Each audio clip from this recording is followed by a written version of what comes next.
Hello, everybody. Once again, I am Lehman Crafton Jr., aka Zorval Chan Less Than Guru, and today we are in the 31st of the 31-day character creation challenge. So today I'm ending it. It's over today. Rift's Ultimate Edition. Gonna make a character and then not doing this thing ever again. If this comes up in a year or two and somebody's like, hey, I challenge you to do this. I'm going to say, look at these 31 videos I did one day after another, and they took up so much time, never doing it again. Now, I won't say that I think the whole thing was wasted. I remembered a lot of games that I'd kind of forgotten. I realized some systems that I thought I really wanted to play and didn't like. Or the opposite, or systems that the settings I didn't like. And then I realized the mechanics actually weren't probably that bad. So there was a lot of nostalgia and stuff going along with that. So this Rifts, I'm going to do the Ultimate Edition. Sadly, I did have the main book. As soon as it came out, I bought it, and I can't find it. I have no idea where it is. I've moved a couple of times since then, but I have most of my other books. I do not know what happened to that main book, so I had to get the Ultimate Edition. This was a sneaky thing. Um, Palladium Fantasy in the Palladium role playing game, when it went from first to second edition, actually, edition name changes, lots and lots of things were changed. And the game is pretty much completely different. Now, Rift's main book to Ultimate Edition, it still can be, this can be still played with all the other books that came previously to it. It's compatible, but character classes changed, and they changed in ways that were kind of strange. One of them I will actually present. It is the Cyber Knight. In the main book, the Cyber Knight was a kind of a paladin-ish type knight with psionic abilities that was fighting supernatural, and they were kind of the lawful good paladins of a post post apocalyptic Earth that rose up and are out there to fight supernatural evil. And in here, they say, oh, they're cyber knights. You can't forget the cyber. So they have stuff that affects and basically shuts down other people's cybernetics, which came out of left field. Certain things like that. So this book was tricky in that it changed certain things, and you really don't know why, besides probably Kevin Sabita decided to change things, which is fine. If you're the owner of an IP, change it all you want. It's just kind of weird when you go from one edition and you're still kind of with it, even though it is called Ultimate Edition. This is not a second edition. It is just certain rules are completely different. Um, some of it, like dragon races in here are different than the other ones, but they had to kind of split IPs.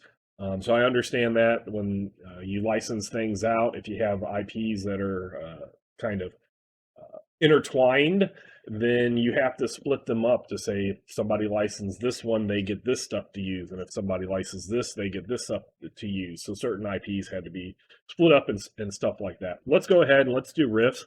Now, I will say, unless I roll something crazy that doesn't allow it, I will be rolling a simple something like a Vagabond or something like that. I'm not going for any mages that I have to pick out a ton of spells. I'm not going for any like glitter boys or anything that I would necessarily have to write down the robot type power armor robots, etc. I just want to do a quick and dirty get this character done, and then I don't do this again. So, um, also this added rules. I want to say it's one of the ones in Palladium where they got into the they give all the fluff in the front, and then in the back is where character creation and stuff is, or towards the back. Kind of like their main book of risks was the first one that they had color inside, and I don't just mean like this. And the pages themselves are black and white, but they have these layout. The original book had just a big section. I believe it might have been one or two. Now that I'm thinking about it, I think it might have been two sections, and this one looks like it has three. But They have a lot of their cover art, although these were in the original main book. That's kind of a very simplified ley line type thing. And this I always thought was beautiful. This picture kind of really got me. And I think it was 1990 or 89, 90 when Rifts came out. And then certain things like this are a lot of their other works that have really cool things here, and then in here they got some more. This is actually what they use for Chaos Earth Rifts, which was when I was doing my last Rifts campaign, I had linked it to Beyond the Supernatural, and I had a past and a future, and I had a point where there was a psychic in each group, and they dreamt what the other ones did.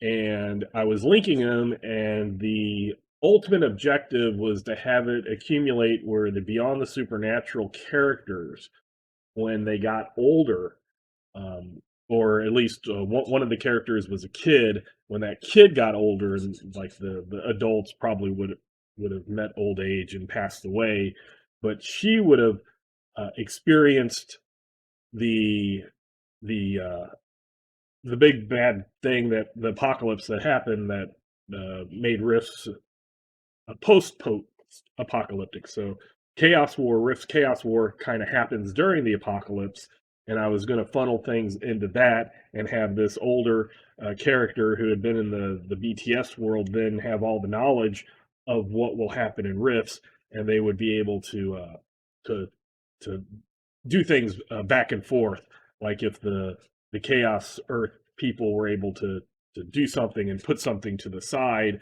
and hide it really good, then maybe the Rifts characters would be able to stumble across it and do stuff like that. Sadly, I got distracted by New Shiny at the time and moved that away. Plus, as much as I love the idea and that of Rifts, the system itself brings so much nostalgia that I love it and I hate it at the same time.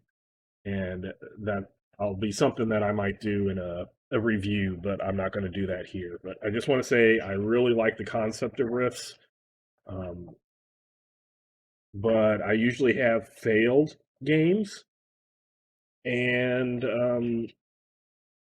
I had one successful game, and that one I ended prematurely because I got distracted. I saw something else that suited me more mechanically as well as fluff wise. This is one of the later, even though it's a 15, 16-year-old book by now, this is one where they actually have low stats have an effect on you. Before, it was only if you hit 16 or higher did you actually have an effect. And this one here has penalties for low attributes. So they actually break that up.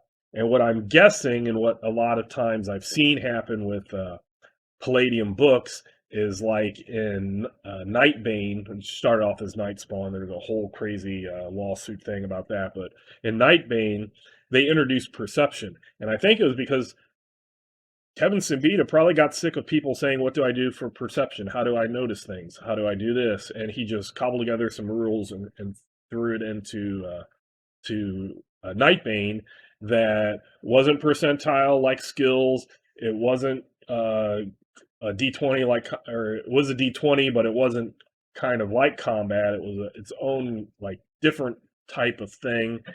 And then I think that's probably happened here. People were like, why don't low skills do something? Why don't low skills?" And he's like, "Okay, now low skills do something." So I think there's certain things like that that happen.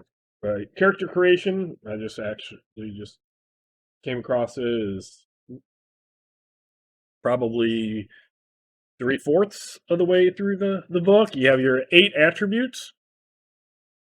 Um, and it's pretty much you do the 3 six-sided dice that I have done on their other games. And if you roll in this one a 16, 17, or 18, then your attribute is considered exceptional. You roll an additional die. If that one hits and makes a 6, then you roll one more, and then it stops there. Now, this is one of the things where their step one is 8 attributes. They tell you to roll 3d6, but if you play any other type of race, or if you try to do some type of psychic thing, some of them dragons, all of them might give you a completely different stat. So that is something that's always weird. And when you break down it, if you've been playing Rifts or playing Palladium games, you get these kind of intuitive things and you know how to do things, but if you try to stick by the actual character creation, sometimes you get stuck. Like here, I'm rolling, and then if I would go to my race and find out that I roll different types of dice, they'll all be 6-siders, but sometimes they get a bonus to it, like a plus this or a plus that, or sometimes it's 46 or 5d6 or 66, and or 2d6 and things like that. So sometimes you can't quite go through it, but I just want to be a human, and I just want to be kind of a vagabond, easy, hopefully easy character to make. So I want to just do the d6s and get it over with. So here's my 3d6, and I'm just going to go down the line, and they have them over here. This is the Palladium Rifts character sheet. It's very similar to the first character sheets that they were having, like in Robotech, and I did be on Supernatural also, so this is actually my fourth. Sorry, I just kind of remembered that I have done 4 of these. So it's very similar, but there is a lot more. What do I say? Like boxes for things. These are kind of smaller uh, spacing and stuff like that. They give a couple places for armor. It's not a bad character sheet, I will say that. It is better than one that they had that they released early. Um, Everything you had to take like a pin. And when I say a pin, I don't mean a pencil pin, but I mean like a needle thread pin and dip it in ink and write tiny like a little fairy um, or sprite, or leprechaun or something like that, and get it to be so small. Otherwise, you couldn't fit it in stuff. So this actually is nice because I can write on it normally, or just maybe a little bit smaller than normal. And if you've seen other things, you know that I like lines to write on instead of big boxes where my writing goes off and things like that. So I'm going to go ahead, just because I know I'm going to be rolling this. I'm going to put my index card here at character creation so I can give myself a little more room. I got my 3 dice. Just going to go down the line. So that one's decent, 12. Nothing great, but nothing bad. 11, about the same. So IQ, ME is mental endurance, MA is mental affinity. I'm bad, bad, bad. Mental affinity is your kind of your charisma, not beauty charisma, because that's physical beauty, but the personality charisma. How well likable are you? There's an okay one. I got excited until I saw the one. So that's another 12. Better 13. That was 12 was a PS, physical strength, PP, four, no, 13. That's my high stat so far. PP is physical prowess. That's your dexterity. 9. Physical endurance, not so great. Physical beauty, again, 11. And speed, the raw natural ability to run, as it usually says in most of their books. And of course, that's where I get the 16. So then I roll another one, and it's only a 1, but that gives me a 17. So another character that is very good at running away and not much else. I don't suck at anything except for being likable, but at least I get to run away from things. So They go through the 8 attributes, which I kind of stated there.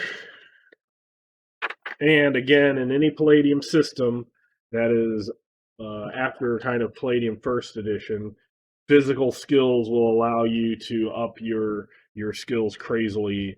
Um, like pick boxing and you get a bunch of stuff, wrestling you get a bunch of stuff, and things like that. So this chart you will be very familiar with. It is the standard Palladium bonus chart. I still think that they've never quite explained what the charm impress for the physical beauty is and what the trust intimidate for the mental affinity, besides giving a percentile there and then never explaining it, leaving that completely up to the game master. Which leaving rulings up to the game master, I am not against. I am completely for, but some type of do it at this point, like when you first meet, charm and impress, and then things can go south from there. Or an MA is like you after you've been talking for them for a while, and it doesn't even need to be defined as X many turns or X many hours, X many days. Just some type of this is just a general thing that game masters can use and but actually state it. Just say this is some percentage we wrote down to help game masters figure out if somebody's likable or not, or if you don't really need to roll it. It's not really a mechanic. It's just there to kind of give you an idea. At least then I know what to do with it. So they have a speed chart. This is I don't know if it's new specifically to Ultimate Edition and then what's come after it, but that is kind of neat. They don't give everyone, but they give all the doubles like 5, 11, 22, 27, 33, 44, 50 and 55, 66, 77, 8. I don't know why they quite did it like that because then you get these round numbers, but it's kind of nice. So 17 is going to be between 7.5 and 15 miles per hour. And then they have the kilometer per hour. But none of my stuff so far goes that. But I do have that 4 below average in MA. So it says attributes below average. 17 to 13, exceptional. So I got exceptional speed, and that is the one that gives no special bonuses other than the raw natural ability to run. So yes, see that is something that I have completely memorized. Raw natural ability to run. 7 to 8 are or 7 to 9 are unimpressive. So I have my physical endurance is not impressive. 6 and under are feeble, puny, and disadvantaged. So I can look and I can find an MA of 4 or 3 is there. 2 or 1 is even worse. Personality of a rock. I'm not quite that bad. I am treated like a loser and undesirable. Things I says and does are always taken the wrong way. I can't tell a joke and maybe something of a grumpy complainer or curmudgeon that makes the character more memorable, but not good way. People try to avoid and ditch me. Penalties are negative 20% to barter, disguise, fine, contraband, intelligence, performance, public speaking, and sing, and negative 30 on interrogation and seduction. So they actually give penalty to specific skills. So not like all the skills in this category, but here is specific skills. So that would be something that I don't know what skills I'm having. So I would either have to write those on a different sheet or I would come back and adjust. I'm going to say I would come back to adjust and not actually write those down because Palladium is a system that takes a long time to make a character, and I don't really wish to make that much of a character. But they go through all of the below attributes and what they might mean. They talk about attributes beyond 30, augmented strength. Augmented strength are like robot strength and cyborg strength and juicer strength. Probably, the people with the mom implants, mind over matter implant, crazies. Then they have robot. Oh, I guess not robot. So augmented or bionics, juicers, crazies, and light power armor. Robot strength is heavy power armor and robots, and the supernatural strength is even bigger, and they all do different types of damage, even though they might have both have 50. Supernatural 50 is much better than robot 50, which is better than augmented 50, etc. So then you understand damage rating, SDC, hit points, MDC. Well, I'm not an MDC character, so I don't have to worry about that. I will worry about hit points and SDC. Hit points should be the D6 added to my second lowest skill of, or second lowest attribute, excuse me, PE. So that's a 10. So I got my 1 and my 9, and that's a 10, and it's probably somewhere over here. Yep, there we go. And then this character sheet I actually like because certain characters will have MDC and other ones will have SDC. And instead of writing both, they actually have a box that you can write your S or your M depending on what type you have. So that is an interesting, fun little thing that I'm glad they put on the character sheet. I think that is actually useful. Sorry, camera was interfering with itself. So I basically I knew what to do with hit points. This was I've been playing Palladium on and off all my life, role playing life. I mean, and it was the main system I did for so long that I don't even have to go anywhere for that. SDC is going to be probably based off of my OCC, which I'm pretty much going to go as Vagabond. So determine psionics. What you would normally do for determining psionics, if you're human, is you would roll percentile, and then you would determine if you're major or master. So here, it's 1 to 10, you're major, 11, 25, you're master, and I guess above that you're not, which is kind of interesting because I think in the other games they did it the opposite, which the low numbers were you didn't do anything, and then you got it. There are 3 ways of getting character as psionics. You can select a psychic RCC, which is weird because they used to have PCCs for psychic character classes. That's what a Beyond the Supernatural does, but they make psychics as a race instead of a occupation, which is kind of an interesting. They are master psychics. The second is to select an OCC that has some psychic abilities, like operator. That's another thing they changed. They made the operator into a psychic. They used to just be like a mechanic. Crazies and cyberknights, but powerful levels of them are very limited.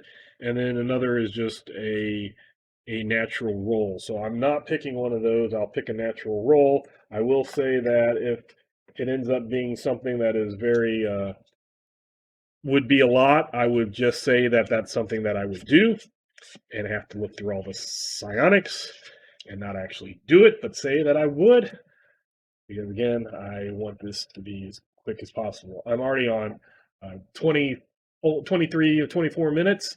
I had already had my character created yesterday in Force and Destiny. I talked maybe a little bit more, but I was talking then as well. Red high, so 41. 41 is higher than the 25. Yay, no psychics. Now, if I was playing, I'd be like, no psychics. But I would accept the fact and move on. So then pick an OCC and skills, pick an alignment. I'm going to go, if I'm a Vagabond, I'm not necessarily goody-goody. I'm not even going to be scrupulous. I'll be anarchist. Let's go Vagabond. Vagabond. I think I can do that. The human. Again, they have a true name. Names have power, so you usually want to find something that is completely different than your own. Again, Palladium does have very nice tables of content. Table of contents, sorry. I really like table of contents that give me as much information as any index, but I don't have to decide what they called something. That I can just look and get to, if you look up here, Techno Wizard.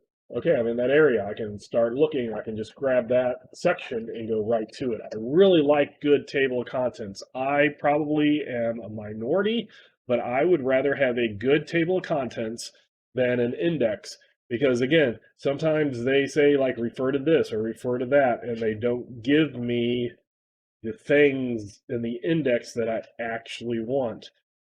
I just saw that, just thumbing through it. That is tiny, tiny, tiny, tiny. And the mini missiles and all that goes from that. You watch my Robotech thing, that's where they all came from, and that's usually a full page, and they shrunk it to a quarter page. That is so awesome and ridiculous at the same time, but that's kind of what, in my opinion, Rifts is. So I don't have any problems with that. So let me go to my table of contents. I see occupational character classes right there, and now I know where I would start if I just wanted to look through all of them. But then again, see, Adventures and Scholars right there. Okay, Vagabond. And I didn't have to go alphabetical. I could just see the big type here of what I needed and go down. I find that very much easier than an index. And other people might disagree completely. That's fine. The way my brain works is like this. So 97.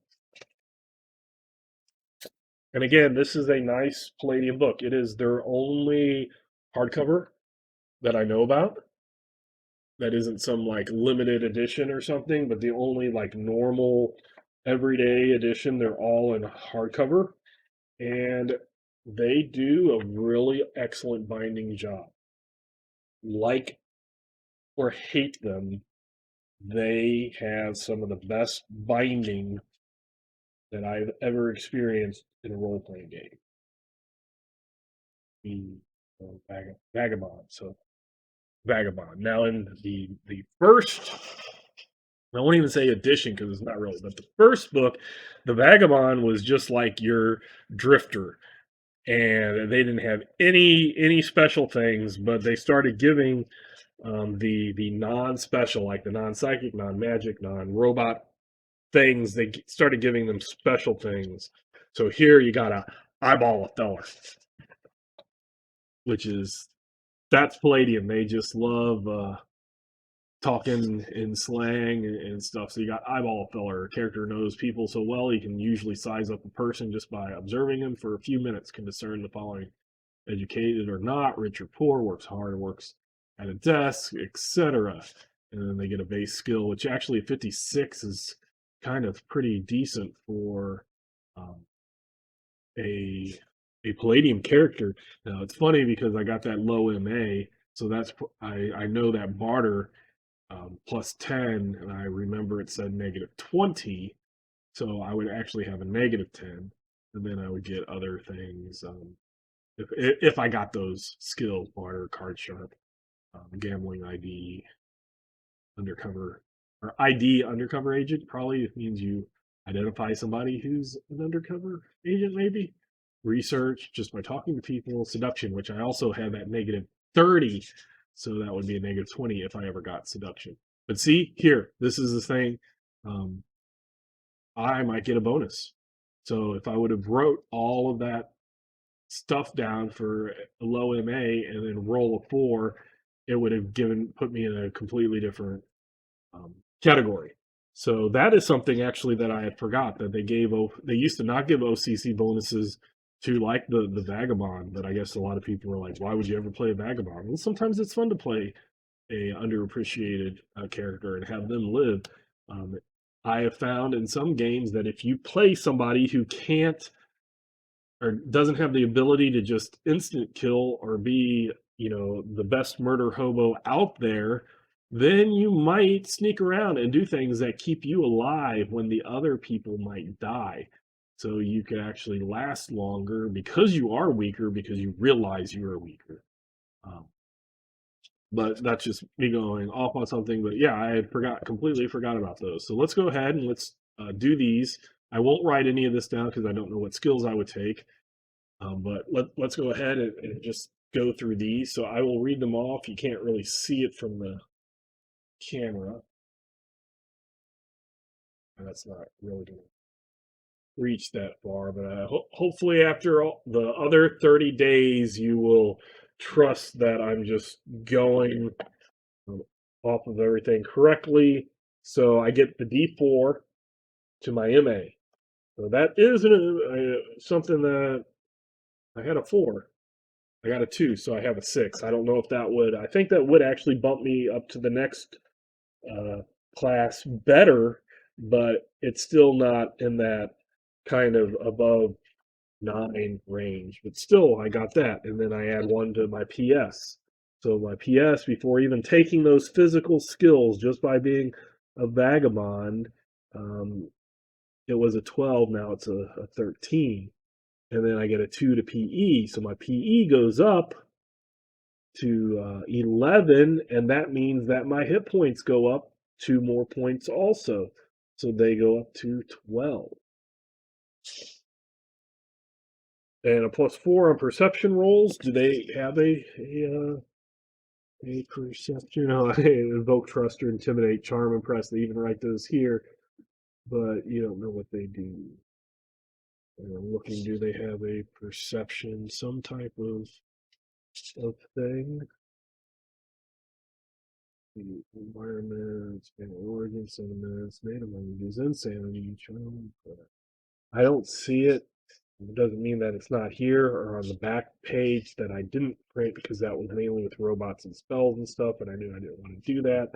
But I will write the +4 on perception, and perception is not the same but very close, I believe, to combat, where you roll a d20, you add a perception bonus.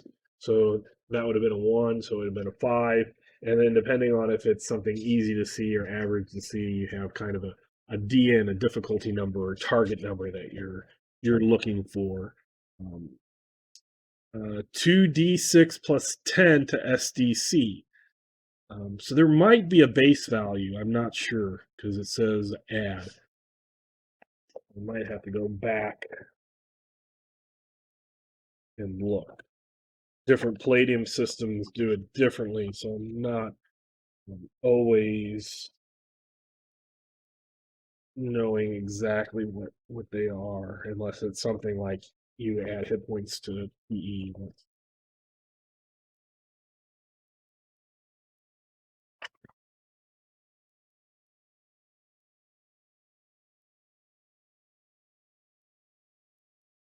Okay, let's try this again. Rate of recovery.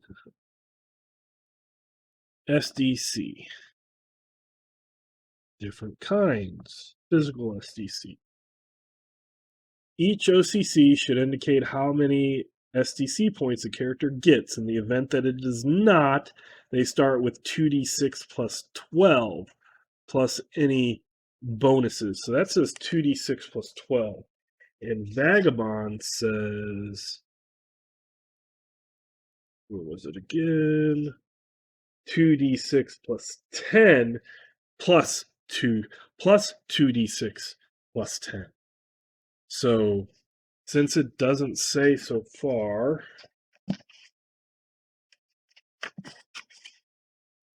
and it ends here, and it's not talking about anything else, I'm going to go off of that. It is going to be 4d6 plus 22 because the one is a 10 and the other is a 12. And unless somehow they messed up with the 10 and 12 and put the plus here and it shouldn't have, I'm going to go with just that's what I would call as a game master. I'm going to say that's how I read it. That's how I see it. So I got that would be 9, 10, 11, 13. 13 plus 22, so 35 SDC.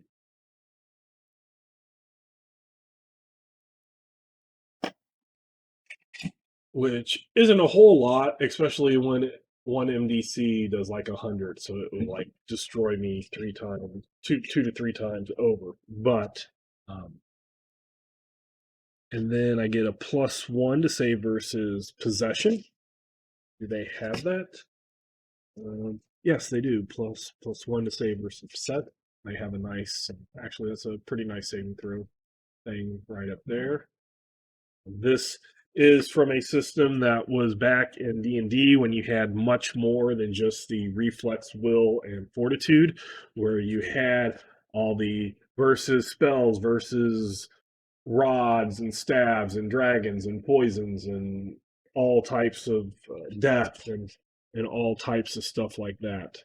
Um, so +2 to, I already did that. Save versus possession and psionic attacks. So +1. Okay, there's a slash here, and it looked like I wrote a 1, and I was trying to figure out how I did that because I didn't remember doing it. And 2 versus horror factor. Horror factor. Okay, so I got my OCC bonuses to saves right up here. And then there's no attribute requirements, no racial requirements, OCC skills. So again, I'm at 36 minutes. I am not going to write these down. I've done this in 3 other Palladium systems before, but OCC skills, I would write all of these down except for like languages, other, 2 of choice. So then I would look through that languages, and then I would pick it. My native tongue would probably be English. This is a North American. The main book is a North American centered thing. If I was playing with in another area and they allowed vagabonds, then I would do that. But you get your native tongue at 88%. You get your choose 2 others, and I would get barter, which would be a +16%, which is funny because they give me a +10 here. Why they couldn't just give that at 26 here? Look, +10% to the skills barter, card shop, etc., and then down here OCC skills barter +16%. Why didn't they just make that a 26%? But those minus whatever my new MA would be, because now it's a 6 and not a 4, that would determine what that is. So that's another thing that I'm not going to go through all the percentages. But yeah, I get begging, cook, 2 domestic skills that are 15 at a professional on a professional level. ID undercover agent. Again, that was something up here that I got a +10%, and here I get a 10%, so I got a 20%. Why they couldn't have combined them, don't know, unless they want to make it look like you're getting more bonuses than you are. Automobile or motorcycle, general repair or horsemanship. Streetwise, I would get some type of, when they say WP ancient, one of choice, that's like swords and maces and things like that. Modern is kind of your rifles and shotguns and energy pistols, energy rifle, and hand basic, but then I can change it to hand expert at the cost of 1 OCC related skill, or martial arts or assassin if evil, for the cost of 2. So it's kind of like, I believe I did it in maybe Robotech, that I upped the I think it started off with basic, and I might have upped it to expert at the cost of the skills. So that works the same way. You get OCC related skills at levels. You get select 5 at level 1, and then at levels 3, 6, 9, and 12, you get +1. And when you get a new one, it doesn't start at your current level, it starts at level 1. So once you get 3, you're going to have 5 that are at level 3 and 1 that are level 1, but you get all these OCC skills as well.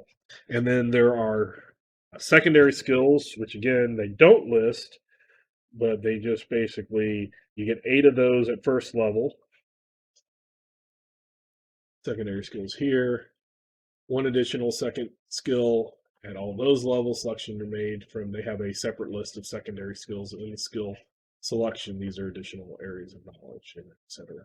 Now that is kind of one thing that I did really like, and I understand it doesn't quite fit Rifts as much, but I really liked about that second edition of Beyond the Supernatural is your skills were mainly from your profession.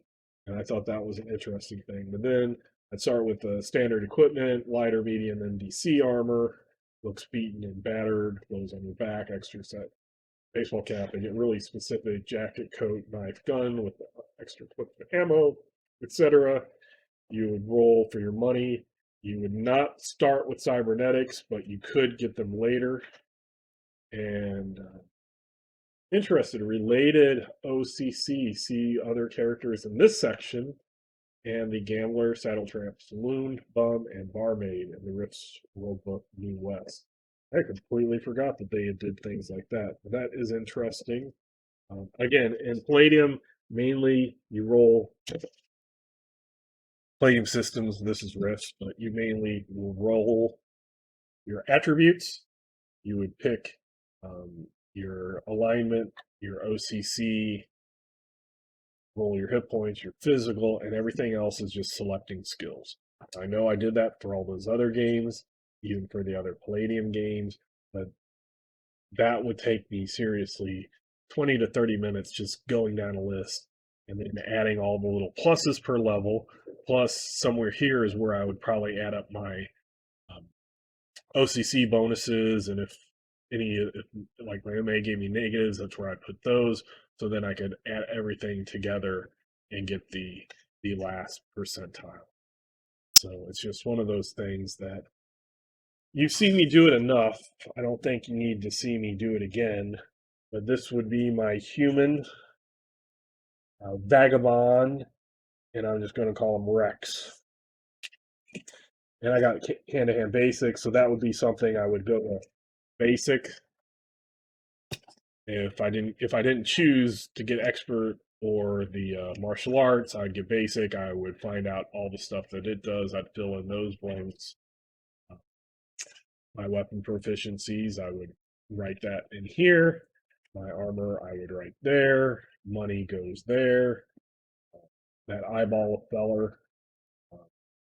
There's a lot of things. I don't really need all of that, but I would probably just write in what I needed right there because that's the one special ability they get.